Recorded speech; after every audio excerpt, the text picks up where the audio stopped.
વાત કરીએ ઉપલેટાની તો ઉપલેટામાં સર્વરોગ નિદાન કેમ્પનું આયોજન કરવામાં આવ્યું હતું, જેમાં માનવ સેવા ટ્રસ્ટ દ્વારા આ કેમ્પનું આયોજન કરાયું હતું। ત્યારે કેમ્પમાં 250 જેટલા દર્દીની તપાસ કરવામાં આવી હતી। 28 જેટલા દર્દીઓને આંખના ઓપરેશન માટે મોકલાયા હતા, ત્યારે મોતિયાના દર્દીઓ માટે અલગ ઓપરેશનની વ્યવસ્થા પણ કરવામાં આવી હતી।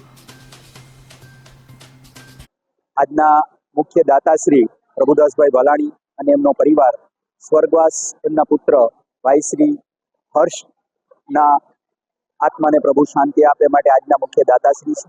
આ નિદાન કેમ્પની અંદર લાલજીભાઈ રાઠોડ અને એમની ટીમ જે માનવ સેવા ટ્રસ્ટ ચલાવે છે તે રોજ નિરાધાર વૃદ્ધોને 100 જેટલા ટિફિન પહોંચાડે છે।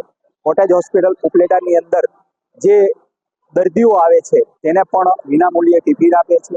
જે કોઈ સગર્ભા બહેનો અને જેને નાનું સંતાન છે એમને શીરો, સુખડી જે કાંઈ ખાવાનું થતું હોય એ ટિફિન વિનામૂલ્યે ત્યાં પહોંચાડે છે અને ઉપલેટાની અંદર અનેક સેવાકીય કાર્ય કરે છે। પર્યાવરણને બચાવવા માટે પણ એવી તનતોડ મહેનત કરે છે અને તેનું એક માનવ સેવા ટ્રસ્ટ માટેનું એક નવું ભવન પણ નિર્માણ થઈ રહ્યું છે।